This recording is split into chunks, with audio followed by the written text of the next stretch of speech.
Welcome to Island Crimes and Mysteries.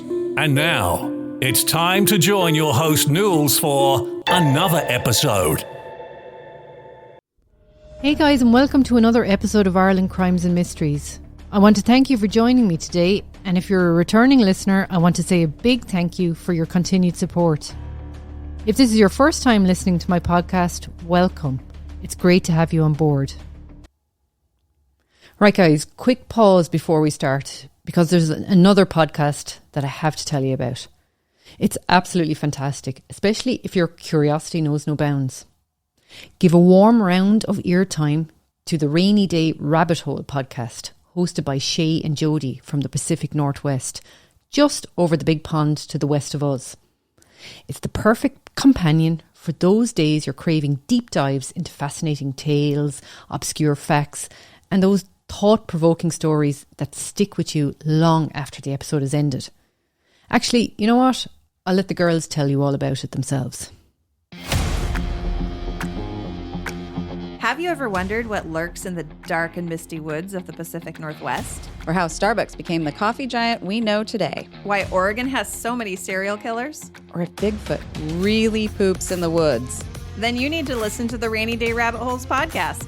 I'm Shay. And I'm Jody. Join us each week as we bring you the not-so-serious side of Pacific Northwest history. On our show, you can hear great content like... This wine smelled to me reminiscent of urinal cake. Ooh, gosh. And thoughtful insights like... Next time I accidentally show up to one of these, I'm just going to whip my out. There's your tip. And then I'm going to say, no tip, we're even. Discover the charm and intrigue of this region like never before, where every raindrop leads to a new adventure. If you like your history hysterical, then join us every week. Whether you're a Pacific Northwest native, a transplant, or just curious about the upper left corner of North America, this podcast is for you. Subscribe to Rainy Day Rabbit Holes on Spotify, Apple Podcasts, or wherever you get your podcasts, and let the rain take you on a wild ride. See you down the rabbit hole. So another great find there, I have to say. So give the girls a follow over on Apple or Spotify or wherever you get your podcasts from. And as I said before, you won't be disappointed. Now, back to our story today. Today we travel to the affluent suburb of Castleknock. With a population of over 8,000 people, it lies approximately 8 kilometres west of Dublin city centre. It is a busy commercial and residential hub just off the M50, and as its official website describes it, beautifully blends the old with the new, the urban with the rural. Castleknock borders the Phoenix Park, which is the largest enclosed public park in a European capital city. It is here you will find Áras an Uachtaráin, the home of our sitting president, as well as other attractions like Dublin Zoo. The Phoenix Park is always a hive of activity, with events taking place, or just people out walking, cycling, or having a puck around with their hurley and slitter. Farmley House is also located in Castleknock. This was one of the former homes of the famous Guinness family. It is now the official state guest house for visiting dignitaries to the country. It is here in Castleknock that Jean Gilbert lived with her husband David Bourke and their 3 children, aged 12, 9 and 5 in 2007. But all was not as it seemed in the Gilbert-Bourke household. Jean lived within the confines of a marriage that was characterised by control and jealousy, and she desperately wanted to escape and start a new life free from David's clutches. But David had other ideas, and what transpired on the 28th of August 2007 would shatter any dreams of a happy future for Jean. Let's look at Jean's story. Having grown up in Terranure in South Dublin, Jean had 1 brother and 1 sister. She was described by those who knew her as kind and driven, passionate about whatever project she was pursuing, dedicated to her family and her career. At 17, Jean had started working life as a lab technician before going to college and gaining her 3rd level qualification in food science. Securing a well-paying job, she bought her first house in Castleknock, and as her career progressed, gained to her credit the development of the first gummy bear that was free from artificial colours and flavourings. Despite having such a high-profile job, Jean was a private person who loved spending time with her 3 children, her friends describing her as loving with a sense of humour. In 1986, Jean went on a Buddhist trip to Tokyo, where she met a fellow Buddhist named Bob. He was an English musician. They struck up a relationship which continued for the next year and a half. Bob travelling to Ireland to spend time with Jean and she travelling to England to spend time with him. Then for some unknown reason they lost contact before re-establishing contact in 1988. Bob had been the love of Jean's life, and when contact was re-established, she wrote a letter to him asking him to marry her. But Bob would decline her offer, later saying it was one of the biggest regrets of his life. It just seemed like bad timing, as Bob was trying to build his career at the time and felt it just wasn't the right time for marriage. Jean remained single for the next couple of years after Bob, before meeting David Bourke in the early 90s. He was from Mullingar in County Westmeath. Described as well educated, David gave off the impression to anyone that knew him that he was a lovely guy. Having moved to Dublin in 1993, he started working with Hibernian Insurance as an insurance administrator, earning a moderate wage, and began seeing Jean. After dating for a while, David moved into Jean's house in Castleknock and they set up home together. They would get married in Killiney, South Dublin in 1995. After their first child was born, Jean was finding it difficult being a new mother, holding down a high-pressure job and being a dedicated wife to David. Then she was made redundant, which to Jean was actually a blessing, as the pressure was beginning to tell on her. But it did have its downsides, in that now they only had David's moderate wage to live off of.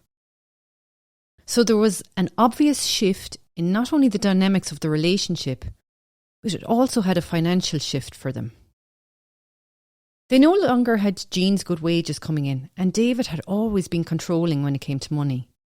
So now that Jean was a stay-at-home mother and David was bringing in the wage, Jean was at his mercy, and he became even more controlling. To the outside world, everything seemed fine. They came across as a happily married couple. But over time, David's control continued to grow behind the walls of their home in Castleknock. David would later describe the marriage as a normal marriage, saying they did things as any family would do, even going on holidays every year to France. But Jean's friends were beginning to have their doubts and began to grow concerned for her. They had noticed by the autumn of 2006 that Jean was not herself. She was losing weight to the point she was fitting into children's clothes. A few friends had asked her directly what was going on, but she would always say all was well. But one friend, while on the phone to Jean, insisted on her telling her what was wrong. After a lot of persuasion, Jean eventually gave in and told her friend everything. She said the marriage was in a bad way. David was controlling every aspect of her life. She said he never went out, was home all the time, so she never had a break from the toxic atmosphere he created within the home. She also found him to be overcritical of the children, a fact that really upset Jean, and she was really concerned about it.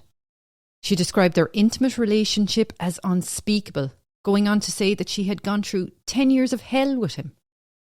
The friend, despite having their suspicion something was wrong, was shocked by all the admissions made by Jean, who went on to say to them that she was not in love with David and felt under immense pressure. Despite having an inkling things were bad, her friend did not realise it was this bad. Jean had been carrying all this for years and never opened up to anyone about what was going on or how she was feeling. David controlled her, their children, the finances. Jean had no independence of her own. He had all the power, but Jean would never confront David. She lived with it all for those 10 years. That was until 2007. Jean was at her wit's end and started to stick up for herself. David didn't like this newfound assertiveness Jean had suddenly acquired. And also, at this time, by sheer coincidence, Bob got back in touch with Jean. Despite having rejected her marriage proposal, Jean had never been too far from Bob's thoughts. He had heard she was married and had children and wanted to reconnect. So he wrote her a letter, and from there the correspondence picked up pace by email and text. It was just coincidental that Bob had got back in touch around the same time as Jean had started telling people about her home life and the state of her marriage. Bob getting back in touch brought Jean back to a simpler, happier time in her life, where she felt loved and appreciated, and she was anxious to grasp onto this feeling, and so the correspondence continued. With each letter that was sent, they became more romantic and intimate. She even suggested in one letter that she would sell her engagement ring and wedding ring to fund a trip to Japan, to the place where they'd first met.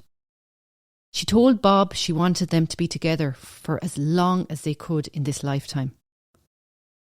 Bob, despite concurring with Jean, said that the matter would have to be dealt with in a delicate fashion, as there was children involved. This new rekindled relationship with Bob gave Jean strength, and she knew her next step would have to be to end her marriage to David. This was not going to be easy. She had not, at this point, started a physical relationship with Bob and wanted to have David told before it went that far. She wanted a clean slate and to start afresh. She didn't want to be sneaking around behind anyone's back. One friend stating that Jean was straight as a die. She wanted to do everything cleanly. So, on Friday, June the 15th, Jean brought David out to the local pub. While there, Jean told him she didn't love him, with David later saying that Jean had allegedly told him that she had never really loved him. She went on to tell him that she had met and was in love with another person and that their marriage was over. David said he was destroyed by this revelation. He never saw it coming. Jean would later tell a friend she deliberately went to a public place to tell David to be away from any knives, which shocked her friend. Jean was very afraid of how David would react. She gave David a month to be out of the house, and she moved into another bedroom in the house. From the moment she told him she didn't love him, they began to live their lives separately. 4 days after Jean's revelation to David, he went to visit her parents and her brother. He told them that he was devastated by what had transpired.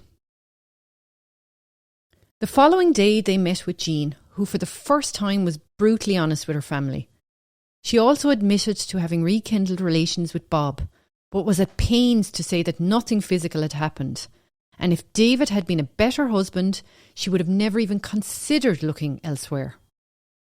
When they heard the full story of what her life had really been like, her family were very supportive of her decision. As the days went on, David became more frustrated by this turn of events and was not happy with the explanation Jean had given him, believing there was more to the story. He started going through her stuff, and there, amongst all her belongings, he found the letters from Bob. He began to read them, and as he turned each page, his anger built. Here, in black and white, was Jean planning out a new life with Bob. As he read on, he got the impression that Bob was offering to be father to his children. This enraged David. He made copies of the letters and emails and hid them at his sister's shop. He said after finding these letters, he became very depressed and had to take time off work. He would often be seen just wandering around the local park by neighbours, lost in his thoughts.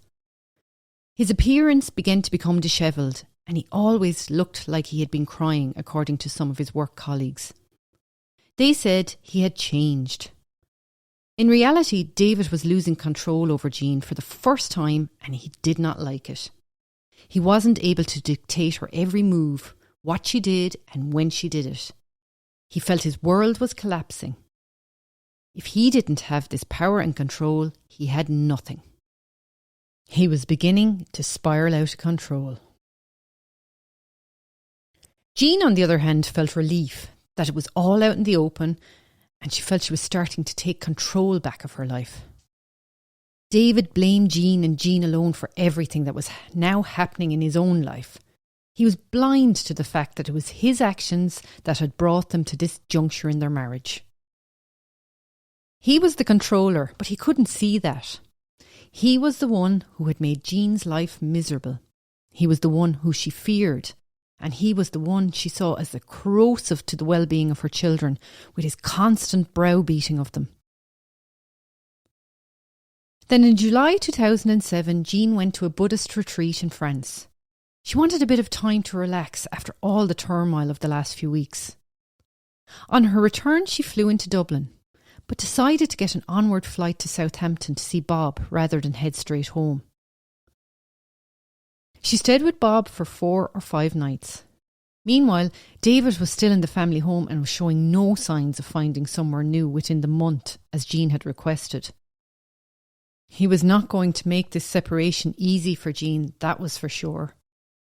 On her return, she found life once again within the walls of her Castleknock home stifling.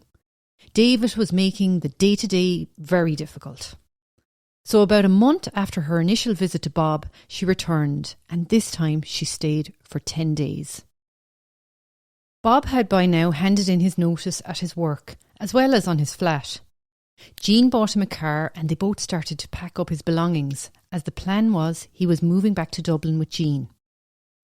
They headed back to Dublin on the 26th of August 2007 via Holyhead. Meanwhile, David was spiralling even more. He had gone to see a psychotherapist who, after talking to David, became concerned for his welfare and gave him the number of the Samaritans and prescribed him sleeping tablets and antidepressants. He took more time off work. David was not handling this breakup at all well. Island crimes and mysteries. Late on that August evening, after arriving back in Dublin, Jean and Bob checked into a hotel near her home in Castleknock, full of excitement for their future as a couple. They went over to her house in Castleknock and had something to eat. At this point, David was not there. He had drove to Mullingar to collect their children who had been staying with his parents. Jean had texted him to say not to rush back, as she had made plans to stay with a friend for the night. When they finished the food, they headed back to the hotel. David later returned to the house and saw the 2 unwashed dinner plates and wine glasses. He could also get the smell of cigarettes in the air. He knew Jean had Bob over. He just had that gut feeling. This enraged David. He felt this was the final straw. She had brought this strange man into the family home. In David's mind, Jean had crossed a line. That night, the 26th of August, Jean spent in the hotel with Bob. The following morning, she headed home. David had spent the night getting angrier and angrier since he discovered she had brought Bob back into the house. When she walked in the door, she was met with a seething David, and a very intense argument ensued. Both calling each other awful names, the argument ended with David storming out of the house. He would later say that he left the house to clear his head, telling his work colleague in a text he had to go at that point or he would have actually killed her, saying he hated her. Bob was back at the hotel looking for a job and searching for a place to live. Jean was still in the house when David returned, but left after telling him she was going to see her mother. She met up with Bob later that evening and went for a drink before heading back to the hotel. While with Bob, she got a text from David. He called her a liar, saying he knew she hadn't gone to see her mother. She left the hotel around 11 p.m. and headed home. David was there, and his anger and resentment had been building throughout the day. Another row ensued, this one even more intense than the last. David threatened her that if she brought a man back to the house again, there would be serious consequences. They then went to their respective rooms without having come to any resolution. Jean upset and angry, and David about to explode. Jean had no idea that David's anger was getting to the point where she was actually in danger, as he was about to completely flip at any moment. Normal reasoning for David was gone out the window. At around 5:30 that morning, Tuesday the 28th of August, David heard movement from the room Jean was in and heard her going down the stairs and out the door. He ran over to his bedroom window and saw her getting into her car. Their eyes met briefly as she left the driveway. He knew where she was going, and the red mist descended. He spent the morning working himself up more and more about Jean's early morning visit to Bob. Jean had texted David after she left to say she had gone out to get a message, to which he replied, "What message can you get at this hour?" His jealousy was taking over at this point, and he was not able to think rationally. He had the children with him in the house that morning and waited for Jean to return. All reasoning for David was gone. His rage was so intense it had reached the point of no return. Then at around 10 a.m, Jean arrived home to David, who had been upstairs playing with the 3 children, before they headed downstairs to watch TV, which is where they were when Jean walked through the door. David would later say that while in the shower that morning, his mind was racing, and this was the first time it had crossed his mind to get a knife. He said that when she arrived home, she had a smug look on her face, which enraged him even more. Jean went into the sitting room and sat down watching TV with her children. David made some breakfast for his daughter. It was while he was making his daughter's breakfast that he saw the kitchen knife. He picked it up and hid it behind his back in his jeans pocket. He walked into the sitting room where Jean sat with the children. He started to provoke her yet again into starting an argument, calling her a tramp and accusing her of taking their son's mobile phone and giving it to Bob. There was a heated back and forth after this before David, in a seething rage, lunged at Jean with the knife from his back pocket, pushing her over the back of the sofa, and as she landed on the ground, he continued to stab her. Jean all the while fighting back and sustaining several defensive wounds in the process as she shouted at him to stop, that she hadn't taken their son's mobile phone and given it to Bob. This attack took place in front of their 3 children. Their daughter would later say that she saw her dad stab her mother and he was very angry. She said she saw her mother start to go pale on the sitting room floor and shouted at her dad to stop before asking him why he had killed her mother. Their youngest son was also shouting at his father to stop, traumatised by what he was witnessing. The children had witnessed the most heinous act perpetrated on their mother by their father, and David didn't seem to care. Then, like a bolt from the blue, he appeared to snap out of the rage he was in. He suddenly stopped attacking Jean, stood up and placed the knife on the mantelpiece over the fireplace. Then her distraught 9-year-old daughter ran to her mother and tried to start resuscitating her. David calmly walked into the kitchen and got some tissues and then returned to the sitting room and put a pillow under Jean's head. He then went out to the phone and at 10:30 a.m. called the emergency services. He told them he had stabbed her a couple of times and she was unconscious, but he thought she was still alive. The operator on the other end of the phone, worried for the safety of the children, asked him to take them to the neighbours until help arrived, but he refused, saying he loved his children and would not hurt them. He also said he would not harm Jean any further and asked them to get there as soon as they could. He then hung up on the operator, saying he was too emotional to talk any further. When the emergency services did arrive, they were greeted by Jean unconscious on the floor and her 3 traumatised children still in the room. They sprang into action trying to stabilise the bleeding before rushing Jean to Connolly Hospital in Blanchardstown, where doctors spent the next few hours trying to stabilise her. The Gardaí arrived at the home around 11 a.m. and David was arrested there and then for assault initially. They said he was very calm and emotionless. He pointed to the knife on the mantelpiece and told the Gardaí that was the weapon he had used in the attack. He was then taken to Blanchardstown Garda Station for questioning and the scene was preserved. On arrival at the station, David became very emotional, saying he never meant to kill Jean. He just wanted her to experience the same pain he was experiencing since she ended the marriage. He also said he hated her, but went on to say that hate was a funny concept because he also still loved her. He told them he only first had the idea in the shower that morning, but kept reiterating he never wanted to kill her. He only wanted to cause her the same hurt and pain he was feeling. He told the Gardaí about the letters, stating, "I read her letters. She was going to leave me. That's why I killed her."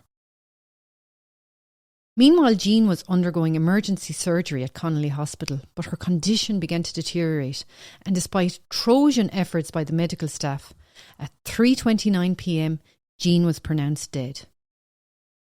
She had sustained 4 stab wounds to her back, which were 14 centimetres deep, and injured vital organs including her aorta, her kidney, her spleen and both her lungs, causing massive blood loss, which led to her death. All the while, Bob was trying to contact Jean to no avail. He was beginning to get worried and concerned, and after receiving no reply all day, made the decision to go to the house. When he arrived there, he was greeted by the crime scene tape and knew then that his worst fear was actually a reality. David was rearrested on suspicion of the murder of Jean at 4:55 p.m. when Gardaí became aware of Jean's fate. David made no comment to this charge. At his trial, which started in the Central Criminal Court in Dublin on the 23rd of March 2009, David pleaded not guilty. David's defence tried to use the argument that Jean's actions prior to her murder had driven David to despair, causing him to act out and end her life. They said the family was a normal, happy unit until Bob reappeared in Jean's life. While giving his testimony, David cried continuously. He said he was emotionally destroyed when he found out his marriage was over and that Jean was seeing someone else. He said he had not been at all expecting it. It was a bolt from the blue. He portrayed himself as caring and decent, which confused people. They were looking at a man in the stand sobbing uncontrollably, saying how much he loved his wife. But on the other hand, this was a man who had attacked and killed his wife in front of their own children. The David in front of them and the David who committed the act appeared poles apart. This line of defence upset her family and friends immeasurably, as it sought to pull apart Jean's reputation. David was making himself out to be the victim, making out that Jean's infidelity was the cause of everything, and she had provoked him into attacking her by her actions. He made out he was not guilty of murder. He was the wronged party. Jean was the cause of it all, having an affair and flaunting it in front of him. The defence described Bob as a predator and as a classless, ageing gigolo who was only after Jean for her money. He had been left traumatised by Jean's murder. He had went back to the UK prior to the trial and was too upset to return and give evidence. The defence never mentioned how unhappy Jean was within the marriage or the level of control David had over her. One friend commented after the trial that Jean's reputation had been savaged. The jury never heard about how much despair Jean had been in for the previous 10 years. This had been the case since 1997, and she only expressed it to her family in June 2007. The defence just attacked Jean's character in their attempt to get the murder charge reduced to manslaughter, which obviously would upset her grieving family. Bob was left a changed man after Jean's murder. His friends said he was a shadow of his former self. He was very upset about how he had been portrayed by the defence. He called it a cheap shot and expressed his love and devotion to Jean. He completely rejected the claims that he was only after Jean for her money. He, after all, had given up his career and his home in the UK to be with Jean. On the 30th of March 2009, the jury retired to consider their verdict. Was it murder or manslaughter? He had, after all, admitted to stabbing her, this act resulting in her death. Would his argument that he had been provoked by her affair with a man she had brought to the family home be enough to get him manslaughter? We know he had spoken about killing her prior to the attack in a text to his friend. Was this enough to say it was premeditated? The judge, in summing up, had instructed the jury to decide if David's defence of a provocation was true, or was David just a really good actor. The jury were out for over 8 hours. When they returned, they found David guilty by a majority verdict of 11-1 of Jean's murder. When he heard the verdict, David went into visible shock. He was heard muttering, "I can't believe it." But this time there were no tears, like there had been when he was giving his evidence. He obviously thought he had put up a strong defence and would get manslaughter, but the jury did not buy it. They saw through his defence that Jean was to blame. His victim blaming had not worked. They saw him for the manipulative person he was. The families on both sides were upset. There were no winners here. Jean's family in particular, by how she had been portrayed throughout the trial. They would later say that Jean had tried for years to make the marriage work, but had failed. They said David was not the man he made himself out to be in public. David appealed his conviction in December 2012. The court heard that he had gone through what he described as hate, love and flipping out after Jean told him the marriage was over. It was said that the judge at the original trial had tried to rewrite the law on provocation in relation to his intention to kill her at the time, stating that he could have had the intention to kill her, but that provocation would have reduced the verdict to manslaughter. Again making out that Jean was responsible for his actions that day, and it was ultimately her fault what had happened to her. The 3 judges at the appeal dismissed his claim, stating that the trial judge had charged the jury fairly in relation to the law on provocation, and rejected his appeal in January 2013. David Bourke's controlling and manipulative nature behind closed doors was juxtapositioned to his mild and meek manner in public.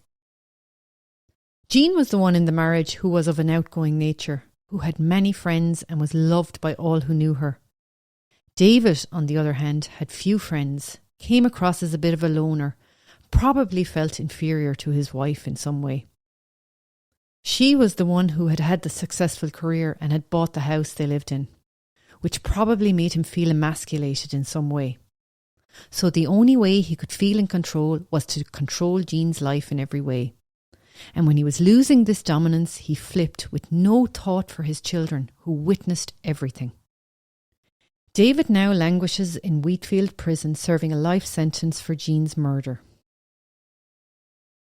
Another very sad case with no winners, as I said. The children left with no parents, and the horrific memories of seeing their father murder their mother and the subsequent bashing of their mother's reputation in court. There are no words, really. I will just leave you with a description of Jean by one of her friends. Jean was an honourable woman who put all her energy into her children. She was neat and low-key and somewhat shy and had difficulty expressing her feelings. She didn't give much away. She was a trooper. She'd keep going even when things were tough. She didn't moan. She didn't complain. She didn't gossip. So guys, that's it for today's episode of the Ireland Crimes and Mysteries podcast. Again, thanks for your listenership, and don't forget to subscribe to the show and hit that auto download so you never miss an episode. Until the next time, keep your eyes open and your mind curious.